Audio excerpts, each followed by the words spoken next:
Just kept chewing his gum and didn't move. When you did the fletching, he didn't move. What do you do? You got a job? You go to school? You high school, college? What do you do? Student. College student. If there's one thing I can't stand, it's a smart-ass college kid.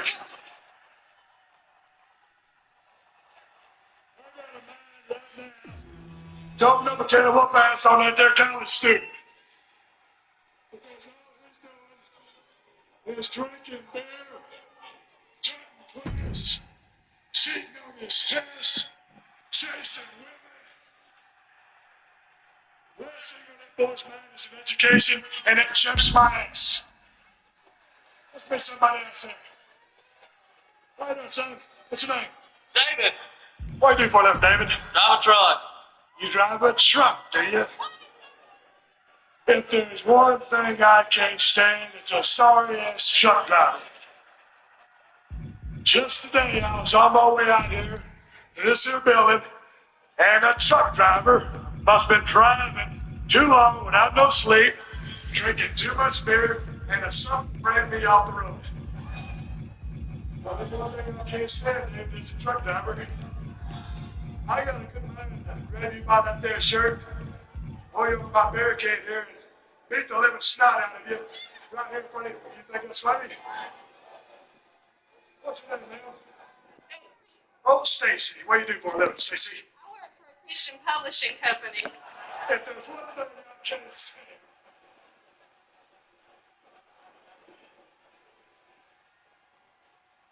What do you do? You got a job? You go to school? You high school, college? What do you do? Student.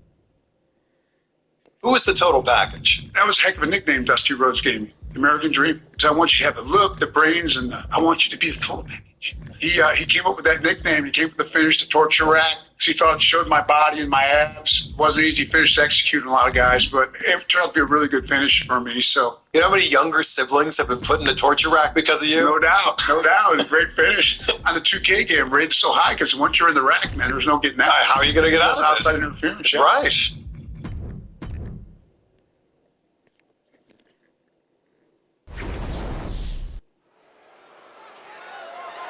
The following contest is scheduled for one The fall. tea on a Metro deal you won't want to miss. Right now at Metro, get a new iPhone 13 with an amazing dual camera system and all-day battery life for only $49.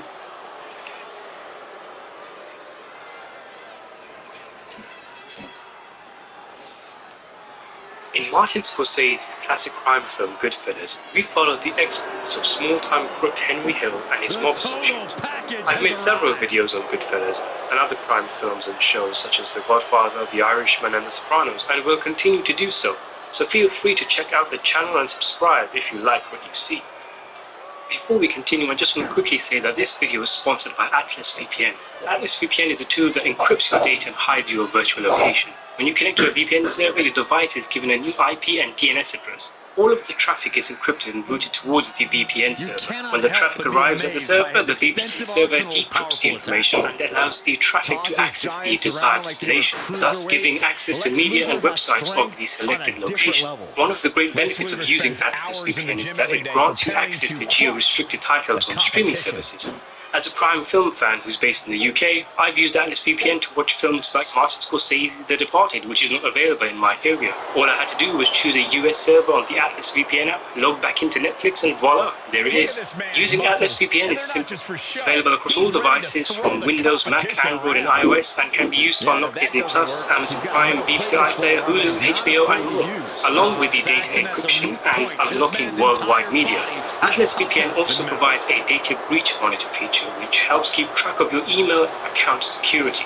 Data Breach Monitor lists all the data breaches in which your email address has been exposed, and in cases where your email address has been breached, it gives you a heads-up message that can potentially save you from losing your online accounts to hackers. Currently, Atlas VPN is running a huge discount on their 3-year deal for just $1.39 per month, with a 30-day money-back guarantee. The deal won't last for long, so make sure to check it out by clicking the link in the description below. Henry Hill is involved in scams, hijacking, and drug dealing, and he is an associate of the Lucchese crime family and mobster Paul Barry, called Paul Cicero in the film. Hill is eventually arrested on narcotics charges and becomes an FBI informant, testifying against his former mafia associates, an event which resulted in 50 convictions, including those of Paulie and Jimmy, both of whom are depicted in the movie. One of Hill's mob associates is the volatile...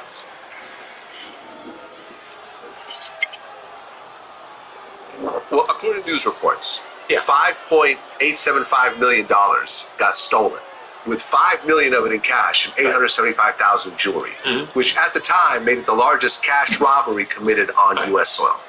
No, that was nice. The largest cash robbery was when they opened up those 2 containers and got $30 million in bearer bonds and $5 million in jewelry. Because everybody ate on that. Everybody, every family that was involved in it, all the families were involved in it. And they all got big money all the way around the board.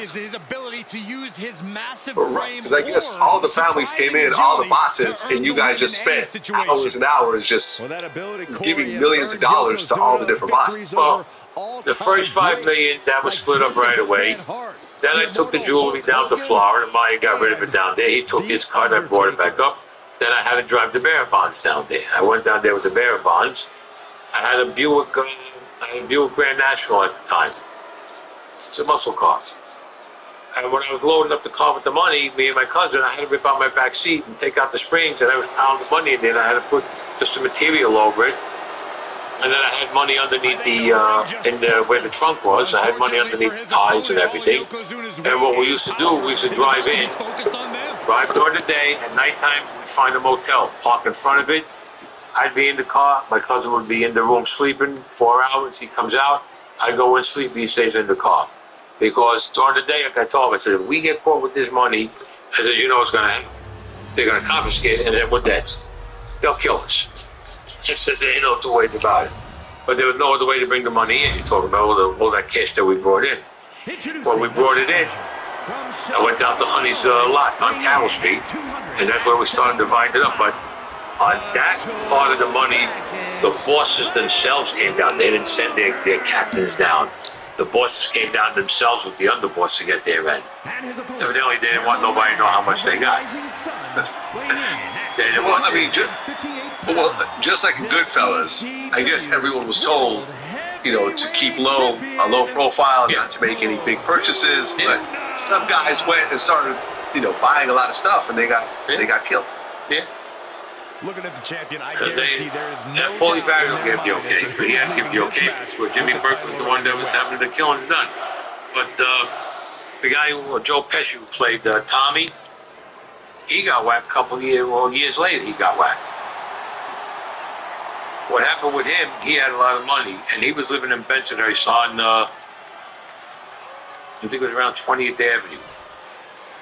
And he started making things that he was running out of money. Now, he had an uncle, I believe, who was in the Gambino family. And when they said they were going to whack him, the uncle put a stop to it. You can't touch him. My nephew, okay, fine. A couple of years later, the guy is acting up. I'm going to tell everybody, I want money. I need another $1 million. You guys got hundreds of millions of dollars. So they sent him to the other side. Look, we're going to bring you $1 million. All right, now I was already in prison at the time. They said, we're going to bring you $1 million. 2 guys went to his apartment up in Bensonhurst on 20th Avenue, gave him a valise that was supposedly had $1 million in. When he went to open it up, they whacked him, they popped, they shot him in the back of the head. Then they went into the bedroom and they killed Joe, his wife. Meanwhile, and I says, I can't see that. They used silencers on him. This girl didn't know what was going on, but this son of a bitch killed him anyway. But the guy who killed her, he wound up getting killed because he wasn't supposed to kill her.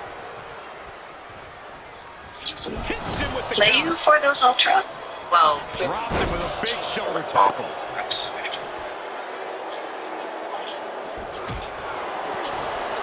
Ice What kind of tools cold. does Yokozuna have that he could use to catch his opponent by surprise here tonight? Well, you'd never expect a man of Yokozuna's size to be as quick and agile as he is. That might just take his opponent by surprise. And an elbow drop for added measure.